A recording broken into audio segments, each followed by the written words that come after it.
ये देखिए, ये पेज पे मैंने अंडरलाइन इसलिए नहीं करी है कि ये मेरा पूरा पेज पढ़ना ज़रूरी है। ये कोरा है, ठीक है। ये किस तरह हमारी संस्कृति को बदनाम करते, पहले देखते हैं, ठीक है। सत्य शिव सनातन धर्म के पेज पे आपका फिर से स्वागत है। और ये पढ़ा है दूसरी बार हजरत आदम अलैहिस्सलाम ने तमीर की, तीसरी बार, चौथी बार, पाँचवीं बार, छठी बार, सातवीं बार हुजूर अकरम सल्लल्लाहु अलैहि वसल्लम के बराबर दादा कासा बिन का किलाब ने की, ठीक है। ये पैगंबर बताते हैं कि ये समय समय से पैगंबर आते गए। नबी बार हजरत अब्दुल्लाह बिन जुबैर, ये यानी कि ये कहते हैं, अभी देखना पढ़ना, पीछे में क्या दिखाता हूँ कि पृथ्वी के जन्म से पहले इस्लाम है, ठीक है। और ये क्या कहते हैं, मूर्ति पूजा का विज्ञान देखो उन्होंने कितना अच्छा बताया। जब हजरत शीशी अलैहिस्सलाम की मौत हुई तब शैतान ने आकर को गुमराह किया कि एक मूर्ति बनाई उनके जैसी ताकि तुमको गम न हो, उन्हें देखा, ठीक है, और अफसोस न हो, तो वो मूर्ति बना दी। बहुत बढ़िया कि वह हमारे बीच, अभी देखना आगे कृष्ण जी के बारे में इन्होंने क्या क्या रखा है, हमारे बीच से दूर हो गए हैं। हजरत शीश अलैहिस्सलाम आदम, यानी कि वो आदम आदमी और जितने ही इनके पैगंबर हैं सभी आके यहाँ सिर्फ उन्होंने आके धरती पर बोझ किया है। ना कोई आयुर्वेद का कोई शास्त्र लिखा है, ठीक है, ना कोई अर्थशास्त्र लिखा है, ना उन्होंने कुछ ऐसी चीज़ बनाई है जिससे आने वाली जनरेशन को पता लग सके। बस अपने नाम लिख दिए और हो गया, ठीक है। इनमें ना कोई आयुर्वेद होता है, ना कोई डीएनए माना जाता है, ठीक है। इसमें कितना आसानी से इन्होंने कह दिया है, आप पूरा पेज पढ़ें। यहूदी, ठीक है, तब भी लोग पूजा में ही रहे। उसके बाद लास्ट पैगंबर हजरत मोहम्मद मुस्तफ़ा सल्लल्लाहु अलैहि वसल्लम भेजा गया। उसके बाद फिर इस्लाम दाखिल हुआ। मतलब उससे पहले ये सारे यहाँ ठल्लों की तरह घूमने आए थे। मैं किसी को बुराई नहीं कर रहा हूँ, पर ये चीज़ देखकर ना गुस्सा आता है। आप मेरे साथ जुड़े रहिए, आपको बहुत सारी चीज़ें बताता रहूँगा। अभी मैं, ये थोड़ा सा लंबा सेशन होगा आज, पर आप समझना पड़ेगा किस तरह हमें बदनाम करते हैं। मूर्ति पूजा के लिए, ठीक है, एक प्रतिस्थापना की जाती है, मंत्रों को अभिमंत्रित किया जाता है, वातावरण शुद्ध देखा जाता है, वास्तुशास्त्र देखा जाता है, ठीक है, मिट्टी कैसी है, जमीन कैसी है, जल सरोवर कितना है, वहाँ पानी है या नहीं है, बथेरी चीज़ें देखी जाती हैं। फिर ये कहते हैं कितने आसानी से इन्होंने कह दिया ना कि मूर्ति पूजा। अभी आगे बताता हूँ इसकी और गंद क्या क्या है। आप देखना, पैगंबर थे आदम, इस दुनिया में जाने के बाद इस्लाम धर्म के लोग निजी स्वार्थ और पैगंबर अनुपस्थिति में बहुत से परिवर्तन कर दिए। परमेश्वर ने बताया, ये कोरा पे जाके ये सब लगे हैं। हिंदू आदमी बहुत कम करता है ये हरकतें, और ये सारे लगे पड़े हैं और इसे बदनाम करने में। भी आगे देखना कृष्ण जी के बारे में उन्होंने क्या क्या लिखा है। परमेश्वर के बताए रास्ते से लोगों को भटका दिया, ठीक है। क्या करे, क्या बताएं हम। आज कहते तुम लोग क्यों भागे, भगाया गया। मस्जिदों में जब वो अनाउंस करते थे, लड़कियां गिन के रखी थी, वो लड़की मेरी, वो मकान मेरा, वो औरत मेरी, आदमी को मार डालेंगे हम। कैसे, हमारे माँ बाप हमें कैसे छोड़। मैं अपने 2nd क्लास में, मेरा भाई पढ़ता है, मैं उसको ट्रक में, पड़ोसियों की ट्रक में आई हूँ, लेकिन मैं भाई को नहीं छोड़ सकती। यहाँ मैं चाहूँगी कि मेरे साथ जाएगा। बड़े भैया श्रीनगर में थे, उनकी मिसेस फैमिली में कैसे निकली, उनके सामने 2 गिलास, वो बेचारा उसमें भी उन जुलूस में आया मुझे लेकर। भैया मैं नहीं जाऊँगी, छोटा है, इसको कैसे छोड़ सकते हैं हम। उसको भी साथ लेके निकली। क्या क्या बताया इनको, कौन सा पड़ोसी, कोई निकला। उनके मस्जिदों में कोई नहीं था उनका ज्ञानवान वहाँ पर जो उनको बताए कि ये मत करो, ये गलत है। कि कौन सा भाईचारा उन्होंने हमें उस टाइम दिखाया जो हम बोले कि हाँ ये हमारे अपने। एग्जैक्टली। अब जब लोगों ने धर्म का पालन करना छोड़ दिया, धर्म का मतलब ये लोग जानते हैं धर्म किसे कहते हैं। धर्म का सही मतलब है सत्य, और अधर्म का मतलब है झूठ। तो ये पहले तो ये इनके लिखे हुए इन्हीं के लोगों के हैं, मैं उसका नाम नहीं बताऊंगा, पर ये देखना आपने क्या क्या लिख रखा है। हजरत मोहम्मद साहब पैगंबर बना के भेजा, मतलब किताब की जरूरत तब पड़ी ने, इसमें जो लिखा है किताब की जरूरत पड़ी। लेकिन इस्लाम धर्म जब से पृथ्वी बनी है तब से ही इस्लाम धर्म भी धरती पर है। हमने तो बता दिया कि 84 लाख का एक दिन है पृथ्वी का। इन्होंने बताया आकाशगंगा 9 ग्रह, कुछ नहीं बताया ना, अंतरिक्ष के बाहर की भी चीज़ें बता दी। तो मतलब हमें ये शैतान बताते हैं, शैतानों ने इतनी सारी खोज कर ली, पर जिसने जो पहले आया उसने कुछ भी नहीं करा। बहन भाई में भी उसके भी बारे में बताऊंगा इन्होंने कितने अच्छे तर्क दे रखे और बदनाम कर रखा है सनातन संस्कृति को। जब हम पक्षपात का इतिहास पढ़ते हैं तो पहला स्वाभाविक प्रश्न ये है कि क्या भारत में इस तरह की रिश्तेदारियों की शादी होती है। अपनी हवस का काम करने के लिए इन्होंने इस तरह बदनाम करना शुरू कर दिया। कोरा ऐप वगैरह ऐपों पे आके ये लिखते हैं बाकायदा आयतों के साथ। बहुत से भगवान महापुरुष ऋषि मुनि हैं जिन्होंने अपने नज़दीकी रिश्ते से शादी करी। भगवान ऋषभ देव, ठीक है, की पत्नी अपनी सगी बहन थी। समझ रहे मतलब क्या कह दिया।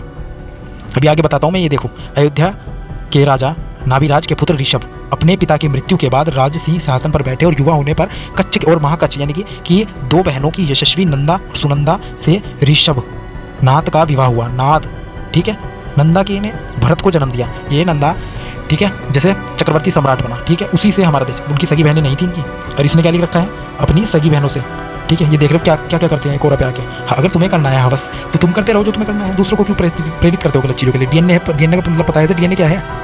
डीएनए रिएक्शन कितना बड़ा रिएक्शन होगा, पढ़ लियो। जिसने भी ये हरकतें करनी शुरू कर है, हर जगह दिखाया जाता है, हर जगह किस तरह बदनाम करता है सनातन संस्कृति को।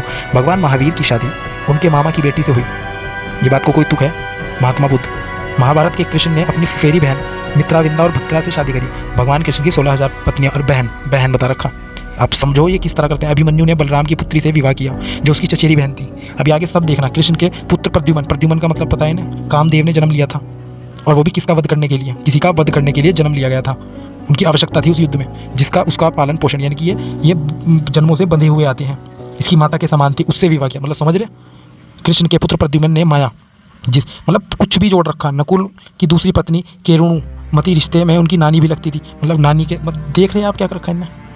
800 साल पहले पृथ्वीराज चौहान की शादी उसकी सगी मौसी के बेटे जयचंद की बेटी संयोगिता से हुई। अब यह मजे की बात यह है कि पृथ्वीराज चौहान संयोगिता के चाचा लगते थे। देख रहे क्या हो रहा, देख रहे। अब सभी तय करें कि करना क्या है हमें। ये जो भी ये बता रहे हैं, क्या बता रहे हैं, महाभारत का युद्ध 18 दिन तक चला और महाभारत का युद्ध बहुत भयंकर युद्ध जिसमें से लाखों लोग अपनी जान से हाथ धो पड़े। आपको थोड़ा सा पता लग रहा होगा ये चीज़ें, पर आप इसमें पढ़ सकते हैं। गंधारी ने श्राप दिया था श्री कृष्ण जी को कि उनका कुल आगे नहीं बढ़ेगा, तो उनके पुत्र होना तो वैसे ही मतलब था ही नहीं लिखा। और राधा रानी के बारे में इन्होंने देखो क्या लिख रखा है, अभी आगे देखना। ठीक है, श्री कृष्ण बड़ी सहजता से इस श्राप को ग्रहण करते हैं। ठीक है, ग्रहण करते हैं। भागवत पुराण उसकी उपाधि कैकई राजकुमारी देता राज। ठीक है, वासुदेव कृष्ण के पिता की बहन या चचेरी बहन। जब आपके पिता की बहन तो वो तो आपकी बुआ लगी, तो चचेरी बहन तो हुई नहीं। ये यहाँ ही गलत गलत चीज़ें लिखते हैं। और जिस तरह कृष्ण के चचेरे भाई की बेटी थी, चचेरे भाई की बेटी, चचेरे भाई की बेटी कैसे हो गई, बुआ की लड़की। ठीक है, चचेरे भाई की, मतलब कोई भी रिश्ता कहीं से भेड़ दो, बस हमें बदनाम करना है कि किसी तरह हमारी चंगुल में कोई फंस जाए। सबसे बड़े राजकुमारी, ठीक है, अध्यक्षता में भद्र के 5 भाइयों ने भद्रा का विवाह कृष्ण से किया। ठीक है, कुछ भी लिखना है, मतलब कुछ भी। हस्तिनापुर गए द्रौपदी से मिलने, हस्तिनापुर गए, मतलब किसी को भी कैसे भी जोड़ दो। इसमें राधा रानी का अलग वर्णन है। 80 पुत्र थे। किस रानी ने किस पुत्र को जन्म दिया, मतलब ये आपके सामने है। ये क्या क्या कर रखा है इन्होंने। रुक्मणी के पुत्र थे। गीता पढ़ी नहीं पढ़ी होगी तो ये लोग तो ये लिखेंगे। ठीक है, क्यों लिखेंगे, क्योंकि ये वैज्ञानिक नहीं बनाना चाहते। कोई भी इस्लामिक कंट्री आज तक कोई आविष्कार कर पाई है नहीं, करने की भी नहीं कभी, क्योंकि इनके में है ही नहीं है दिमाग। रुक्मणी से क्या विवाह, इनके दिमाग में सिर्फ एक ही चीज़ रहनी है कि बहन भाई का ब्याह कर दो, इसका इससे ब्याह कर दो, सिर्फ शादियों के। और वो भी डीएनए को मारते रहो, हिंदुओं को तोड़ते रहो। मूर्ति पूजा का मतलब भी नहीं पता। कहते हैं राधा जी की तरह रुक्मणी जी भी श्री कृष्ण के पैर में दीवानी थी। ठीक है, अब क्या कहूँ, राधा जी साक्षात लक्ष्मी स्वरूप हैं। ठीक है, लक्ष्मी स्वरूप है, लक्ष्मी स्वरूप, समझ रहे हो ना। राधा जी पिछले जन्म में कौन थी, पद्म पुराण के अनुसार। इन्होंने किसी ने आपने पुराण पढ़े ही नहीं, तो इसने फटाफट लिख दिया। उन्होंने कहा हो मिल गया बस। वृष भानु नाम गोप की पुत्री थी। ठीक है, ब्रह्म वैवर्त पुराण के अनुसार राधा कृष्ण की मित्र थी। उनका विवाह रामायण अथवा मतलब राधा जी का शादी हुई थी। मतलब कुछ भी लिख रखा है इन्होंने, देख लो आप खुद देखो। राधा जी का जन्म यमुना के निकट तथा रावल ग्राम में हुआ। उनके पिता बरसाने में बस गए। तो ये देख आप खुद तय करें कि ये क्या है। श्री कृष्ण की 16,108 पत्नियाँ क्यों थी, इसमें भी इन्होंने अंदर बहुत कुछ गंद बक रखा है। ठीक है, अब ये खुद तय करें। राधा जी साक्षात लक्ष्मी जी, जब भी नारायण भगवान अवतरित होंगे, विष्णु जी अवतरित होंगे, तो वे उनकी भार्या बन के उतरेंगी। वे और किसी मतलब पतिव्रता को देख लो क्या क्या कहते हैं, मतलब भगवान के देवी देवताओं को। पद्म पुराण के अनुसार राधा वृषभानु नाम गोप की पुत्री थी राधा जी। ठीक है, बृहद पुराण के अनुसार राधा कृष्ण की मित्र थी। अब इसके नीचे देखो, ब्रह्म पुराण के मुताबिक राधा का विवाह यशोदा के भाई रायन गोप से हो गया था। यशोदा कौन थी आपको पता है ना, बस कुछ भी लिख रखा है इन्होंने। जिसके बाद राधा रिश्ते में कृष्ण की मामी लगी, समझ रहे हैं ना। मतलब कुछ भी, मतलब कहीं से भी कैसे भी बस रिश्ते जोड़ने हैं, अंधे रिश्ते जोड़ने हैं जो थे ही नहीं, वो खड़े कर दिए इन्होंने, समझ रहे हैं ना। मामी लगी राधा जी।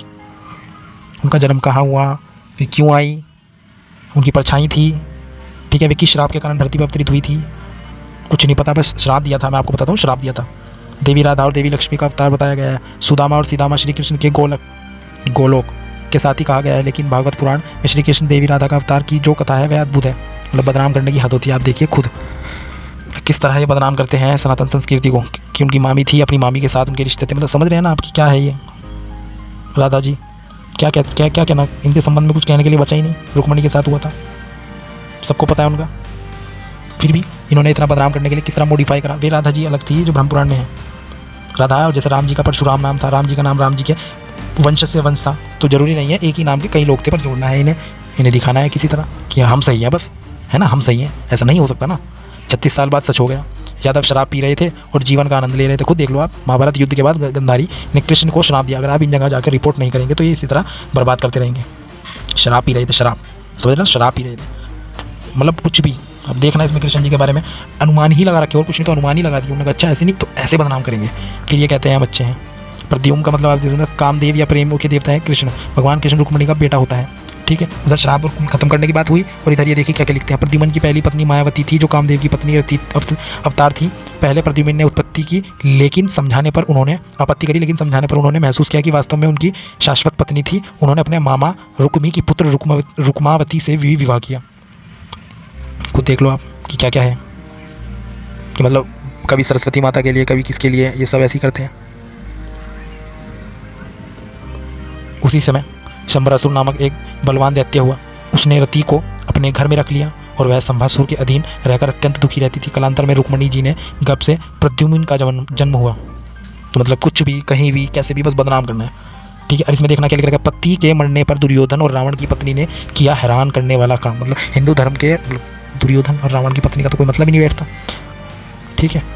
और इसके नीचे पता नहीं क्या क्या लिखा है। अब इन काफिरों, ये आयतें पढ़ना आप, इनकी आयतों में क्या क्या लिखा है, विवाद और झगड़े का केंद्र रहा है, ठीक है। अब ये पढ़ना आप क्या है, फिर जब हराम प्रतिष्ठा महीने बीत जाए तो मुशारिक को जहाँ कहीं पाओ कत्ल करो, उन्हें पकड़ो और उन्हें घेरो और घात। जो मूर्ति पूजा है इसमें आप पढ़ लेना, तुम्हारे साथ अपने वचन को पूर्ण करने के लिए, ठीक है। विरुद्ध और सहायता, अल्लाह के डर रखने वाला प्रिय है, तोबा कर ले और उसे नमाज कायम करे। मतलब ज़बरदस्ती ये नमाज के पीछे इसीलिए सड़कों पर पड़ते रहते हैं, इनकी हरकतें ये हैं। फिर ये कहते हैं करता क्यों नहीं, इसमें आप पढ़ना इनके सारे राज हैं। अल्लाह गैर मुस्लिम के शत्रु है, इसमें सूरह आयत लिखी है। सूरह आयत इसमें इस्लाम के अलावा अन्य धर्म मजहब स्वीकार नहीं है, ठीक है। धर्म का मतलब सत्य है, तो सत्य तो स्वीकार ही नहीं है इनमें, ये बात सच है, लिख भी रखा है इन्हें। इस्लाम को इनकार करने वाला दिलों से अल्लाह का खौफ भर देगा। मुसलमान तुम उनकी गर्दन पर वार करके उनका अंग अंग काटते, जो एक करते रहते हैं, अंग अंग काटते रहते हैं, सर तन से जुड़ा। गैर मुस्लिमों को दोस्त ना बनाओ, ठीक है। मूर्ति पूजकों को जहाँ जहाँ पाओ वहाँ घात लगाकर मार दो। ये साफ है आपके सामने, काफिरों को अपमानित कर उनसे जजिया कर लो, ठीक है। मुनाफा उनसे मतलब बेचो उन्हें किसी तरह आप कैसे भी इस्तेमाल कर सकते हो, सब लिखा है। युद्ध बंदियों नरसंहार कर सकते हो उनका, जो कश्मीर बांग्लादेश और आज सामने है 56 कंट्रियाँ इनकी क्या क्या करती है। फिर ये कहते हैं हम ईमानदार हैं, इसमें साफ देख लो किस तरह अपने मन चाह कोरा पे मन चाह लिखते हैं, जो इनका मन चाहता है वो लिखते हैं। मूर्ति पूजकों को जहाँ पाओ कत्ल करो, पकड़ो और उन्हें घेरो और घातिए की जगह उनकी ताक में बैठो और उन्हें मार दो। मूर्ति पूजा इस तरह है। हराम प्रतिष्ठा महीने बीत जाए तो मुशरिकों को जहाँ कहीं पाओ कत्ल करो, उन्हें पकड़ो। मुशरिकों का मतलब है मूर्ति पूजा, उनका मार्ग छोड़ दो। निश्चित ही अल्लाह बड़ी क्षमाशील दयावान है, उन्हें काट पीट जो तुम्हें करना वो कर दो, अल्लाह तुम्हें माफ़ कर देगा। अब इनका असली राज पढ़ते हैं। बेटी पत्नी हो गई, अब इसे पूरा पढ़ लेना आप रोक कर। ससुर से हलाल के बाद बनी, ठीक है। रोती रही रजिया, खींच कर ले गए ससुर और मौलवी, बहुत पवित्र चीज़ है ये इनके लिए, ये आम है, ये अपने आप भी बदनाम करेंगे, दूसरों को भी बदनाम करते रहेंगे। नबी हमने तुम्हारे लिए हलाल कर दी है तुम्हारी वे बीवियाँ जिनकी महर तुम दे चुके हो, इन्होंने हलाल कर दी तुम्हारे लिए, इन्होंने हलाल कर दी। मामुओं की बेटियां और तुम्हारी खालाओं की बेटियां जिन्हें तुम्हारे साथ हिजरत किए हो, तुम्हारी फूफियों की बेटियां, मामुओं की बेटियां, ये आयतें हैं साफ तुम्हारे सामने हैं। अब भी नहीं अगर कोई आंखें खोलता, अरे किस तरह बदनाम करते हैं। देख रहे हो आप पीछे कृष्ण जी राधा जी के बारे में क्या क्या लिखा है, अपने पूरा नहीं पढ़ोगे ना इसी तरह बदनाम करते हैं। उसमें वाकई में वैज्ञानिक है वो, मैं खुद पढ़ता हूँ तो मैं आपको बताता रहता हूँ, अकाउंट में आके देखना, ये सबूत है। हमारे साथ आपको खड़ा होना पड़ेगा अगर आप सनातनी को देखना चाहते हैं, वरना ये भारत आखिरी देश है जहाँ हिंदू ही बचा है, इसके बाद बचा नहीं पाएगा कोई संस्कृति को।